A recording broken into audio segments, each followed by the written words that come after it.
Hello friends, this is Aanchal and I welcome you all on banking वाला। जैसा कि आप सबको पता है, एग्जामिनेशन आईबीपीएस पीओ मेंस का अब कुछ ही देर में होने वाला है एंड देयरफॉर बहुत कम समय है आपके पास। और ये इस कम समय में हमेशा ध्यान रखना, पेपर में जाने से पहले कुछ चीजों का ध्यान रखना होता है कि कुछ चीजें क्या होती हैं जो छोटी छोटी चीजें होती हैं और हम इन्हें अवॉइड कर देते हैं। अवॉइड करने की वजह से प्रॉब्लम आती है कि हम एग्जामिनेशन में समझ नहीं पाते कि करें तो क्या करें। ये करे तो क्या करे वाली जो इतनी मगजमारी है, जो इतनी प्रॉब्लम है, उन प्रॉब्लम्स को हम पहले से ही सॉर्ट करके चलेंगे। So let's begin with this. कौन सी 5 मिस्टेक्स हैं जो आपको सबसे पहले, सबसे ज्यादा, सबसे बेस्ट वे में अवॉइड करके जानी है। सबसे पहले इन सबको शुरू करने से पहले मैं ये बोल दूं, अपने डॉक्यूमेंट्स प्रॉपर कर लीजिएगा, कोई भी चीज घर पे रह ना जाए, एडमिट कार्ड अपना निकाल लीजिएगा। किसी भी तरह से इस तरह की प्रॉब्लम आपके सामने नहीं आनी चाहिए, ठीक है। चलो, तो सबसे पहली प्रॉब्लम जो आज हम डिस्कस कर रहे हैं वो है इग्नोरिंग ग्रामर। बहुत सारे बच्चे सोचते हैं कि यार ग्रामर ठीक है, पढ़ लेंगे तो चल जाएगा, नहीं पढ़ेंगे तो नहीं चलेगा। नहीं, ऐसा नहीं कर सकते, क्योंकि मेंस के पेपर में एक बहुत इंपॉर्टेंट चीज आती है, that is descriptive writing. 25 number का 30 मिनट का जो पेपर होता है, जिसमें लेटर राइटिंग और ऐसे राइटिंग दोनों आपको करनी होती है, उसको सबसे पहले मैनुअली चेक करने से पहले सबसे पहले उसको ऑनलाइन चेक किया जाता है और कुछ सॉफ्टवेयर के थ्रू उसका ग्रामर चेक किया जाता है। जैसे अगर आपने रियल लाइफ में देखें यहाँ पर, तो ग्रामरली नाम का एक ऐप है ना। हमको भी अगर कहीं कुछ देखना होता है कि ये सेंटेंस हमने फ्रेम किया है, ये सही है या गलत है, इसे हम ग्रामरली पे चेक कर सकते हैं, ठीक है। तो वैसे ही कंडीशन यहाँ पर भी इनके पास अपना सॉफ्टवेयर है जो ग्रामर को चेक करने के लिए है स्पेसिफिकली। उसके आगे की बात तो तब बढ़ती है जब आपने ग्रामर सही लिखा हो। तो अगर आप ये सोचते हो कि ग्रामर ठीक कर लेंगे, जब मन करेगा तब कर देंगे, तो भैया ये पॉसिबिलिटी नहीं हो सकती, क्योंकि आपको डिस्क्रिप्टिव राइटिंग में ग्रामर एक बहुत बहुत बहुत इंपॉर्टेंट रोल प्ले करके देता है। तो please do not avoid grammar. Grammar का यूसेज बिल्कुल सही ढंग से करिएगा डिस्क्रिप्टिव राइटिंग लिखते समय। दूसरी गलती जो हम यहाँ पर डिस्कस करें, ओवर एंथुजियाज्म। क्या हो जाता है, बहुत ज्यादा एक्साइटेड हो जाते हैं। जैसे ही पेपर मिलता है, ओ माय गॉड, मेरे अटेम्प्ट्स कम ना रह जाएं, बाकी बच्चा मेरे से जल्दी कर रहा है, बगल वाले ने तो इतने सारे कर लिए, एक बच्चे की आवाज आई थी उसने इतना सारा अटेम्प्ट कर लिया। नहीं, नहीं, हमें अपने अकॉर्डिंग, जो हमने प्रैक्टिस करी है, जो हमने स्ट्रैटेजी बनाई है, उस स्ट्रैटेजी के अकॉर्डिंग चलना है। अगर आप दूसरों की हिरस करोगे, अगर दूसरे के अकॉर्डिंग चलने की बात करोगे या सोचोगे, तो हम बता दे रहे यहीं पर कि आप अपने आप को डिमोरलाइज कर लेंगे। और वो हम आपके लिए बिल्कुल भी नहीं चाहते। क्यों? क्योंकि आपको अपने अकॉर्डिंग जिस तरह की स्ट्रैटेजी आपने पहले से बना कर रखी हुई है, उस तरह की स्ट्रैटेजी एग्जाम में फॉलो करनी है। लास्ट डे पर, लास्ट डे से पहले, उसी दिन पर कभी स्ट्रैटेजी चेंज नहीं करते, कोई नई चीज नहीं देखते। और अगर आप जल्दी जल्दी जल्दी जल्दी ज्यादा अटेम्प्ट करने की वजह से क्वेश्चन सॉल्व करते हो सकता है एक छोटी सी मिस्टेक की वजह से आपका 5 नंबर का, 7 नंबर का, 8 नंबर का पूरा क्वेश्चन गलत हो जाए।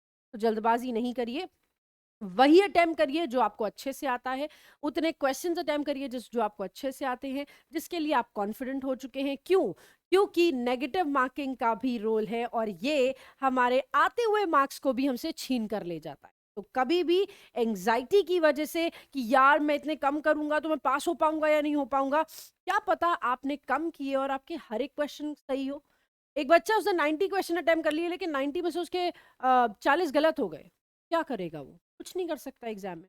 लेकिन वो बच्चा जो कम क्वेश्चन अटेम्प्ट करके आया और उसके सारे क्वेश्चन सही है या फिर एक या दो ही गलत होंगे, ऐसा बच्चा वो क्या करेगा, वो बेटर स्ट्रैटेजी अप्रोच अपनाएगा, वो बेटर क्वेश्चंस को अटेम्प्ट कर पाएगा, है ना। और आगे सिलेक्शन उसके लिए आसान हो जाए, राइट। आओ, नेक्स्ट स्टेप है हमारा तीसरी मिस्टेक, जो आपको क्वेश्चन सिलेक्शन की करनी है। ये बहुत बड़ी प्रॉब्लम होती है। क्यों? क्योंकि कभी कभी ना ऐसा होता है कि एक क्वेश्चन हमारे साथ, स्पेसिफिकली अगर हम बात करें रीजनिंग और क्वांट्स में, आपने रीजनिंग और क्वांट्स में एक तरह का क्वेश्चन देखा हुआ है, ठीक है। आपने कहा कि यार मैंने जब इसको सॉल्व किया था तो ये तो मेरे से आसानी से सॉल्व हो गया था मॉक में, मैं इसको जरूर अटेम्प्ट करूँ। अब क्या हुआ, एग्जाम में आके वो क्वेश्चन आपको थोड़ा सा फंसा ले गया, है ना। और उसमें आपने 2 से 3 मिनट से ज्यादा टाइम स्पेंड कर दिया, ऑलरेडी कर दिया। और अब आपने ईगो पे ले लिया, यार एक बात बताओ, हमने इतना ये वाला क्वेश्चन तो सॉल्व किया हुआ था, ये गलत कैसे हो गया? नहीं, मैं इसको करेक्ट करके दिखाऊंगा। कैसे करेक्ट करके दिखाऊंगा? कि मैंने इसको सॉल्व किया है, मैं इसमें और थोड़ा सा टाइम दे देता हूं, हो जाएगा। मैं इसमें और थोड़ा सा टाइम देता हूँ, हो जाएगा। अगर हम ये काम बार बार करते रहेंगे तो हम आपको बता देते हैं कि ये एक क्वेश्चन आपका इतना समय ले जाएगा कि आप आगे आने वाले सही क्वेश्चंस को भी गलत कर दो, क्योंकि उस समय कम बचेगा और समय का जो टिक टिक टिक टिक होता है, जो स्ट्रेस डेवलप होता है, वो स्ट्रेस आपको क्वेश्चन सॉल्व नहीं करने देगा और आते हुए आंसर्स भी गलत हो जाए। तो अगर 2 से 3 मिनट से ज्यादा कोई क्वेश्चन आपसे ले रहा है तो उसको वहीं छोड़ दीजिए, आगे बढ़िए। बेहतर क्वेश्चंस आपके सामने हैं, बेटर अप्रोच के साथ उनको सॉल्व करिए। जैसे ही आपने उनको सॉल्व कर लिया, अब अगर आपके पास समय बचा तो डेफिनेटली आप जा सकते हो इससे पहले वाले क्वेश्चन पे जहां पर आप अटके थे, लेकिन वो तब जब आपके बाकी क्वेश्चंस अटेम्प्ट हो गए। ठीक है, चलिए चौथी कंडीशन या चौथा जो हमारा प्रॉब्लमैटिक एरिया है, दैट इज ओवर एक्सर्शन। क्या करते हैं हम, नहीं यार सुनो एक नई चीज पता चली है वो भी पढ़ लेते हैं, है ना। रात को प्रॉपर नींद नहीं, कोई क्या जरूरत है, अरे हम तो हीरो हैं, हम कर लेंगे, को नहीं चाहिए नींद जरूरत। सुबह उठे जल्दी जल्दी रिवाइज करना शुरू कर दिया, नहीं जरूरत नहीं है। उसी दिन का करंट अफेयर्स आने नहीं वाला है, पेपर आपका बन चुका है ना, तो उस दिन अपने आप को एग्जर्ट करने की जरूरत नहीं है। उससे पहले का जो आप पढ़ चुके हो वही रहने वाला है, चेंज तो कुछ हो नहीं जाएगा। एक दिन पहले अगर आप इतना ज्यादा अपने आप को एग्जर्ट करोगे तो वो आपके लिए प्रॉब्लम क्रिएट कर देगा और वो आपको इतना स्ट्रेस में डाल देगा, इतना एक्सर्शन आपके दिमाग में पैदा कर देगा कि आप पैनिक की सिचुएशन में आ जाएंगे कि यार ये करूं या ना करूं, ये करूं या ना करूं। तभी हम कहते हैं एग्जाम में 24 आवर्स पहले आप सब कुछ सॉल्व करना छोड़ दिया करिए, कुछ भी सॉल्व मत करिए, कोई मॉक 24 आवर्स के टाइम पर देने की जरूरत नहीं है। ठीक है, उसमें सिर्फ अपने दिमाग को जितना ज्यादा हो सके रिलैक्स करिए।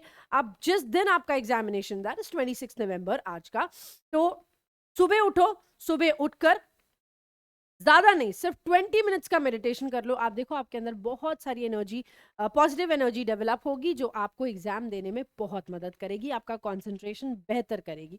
और एक स्टूडेंट की लाइफ में तो यार मेरे हिसाब से मेडिटेशन होनी चाहिए। कोई भी स्टूडेंट ऐसा नहीं होना चाहिए जिसकी लाइफ में मेडिटेशन ना हो। क्यों? क्योंकि इस समय जब आप पढ़ाई कर रहे होते हो ना, तो आपके दिमाग में बहुत सारी चीजें एक साथ भरती रहती है, भरती रहती है, भरती रहती है, भरती रहती है। और हम उन भरी हुई चीजों को एक शॉर्ट तरीके से अपने दिमाग में रखना चाहिए। वो ये ना हो कि कल हम भूल गए, परसों हम भूल गए, ऐसा हो गया वैसा हो गया। लेकिन कैसे होगा? ये होगा जब आपका कंसंट्रेशन लेवल बढ़ेगा, है ना। और कंसंट्रेशन लेवल तब बढ़ेगा जब आप एक्चुअली मेडिटेट करेंगे। एंड देयरफॉर हम आपसे बार बार बोलते हैं मेडिटेशन बहुत ज्यादा नहीं, 15-20 मिनट की ही करो, लेकिन 15-20 मिनट की मेडिटेशन जरूर जरूर से करनी। ठीक है, चलिए, तो ये था आपका चौथा प्रॉब्लम, ओवर एक्सर्ट प्लीज अपने आप को मत करिएगा। और पांचवी प्रॉब्लम जो वहां चेयर पे बैठने के बाद आपको हो सकती है, दैट इज टेक्निकल ग्लिचेस।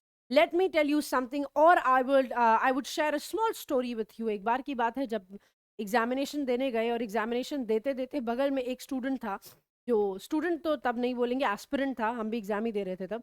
एक एस्पिरेंट था, उसका माउस ना काम नहीं कर रहा था। ये उसने तब चेक किया जब उसका पेपर स्टार्ट हो गया।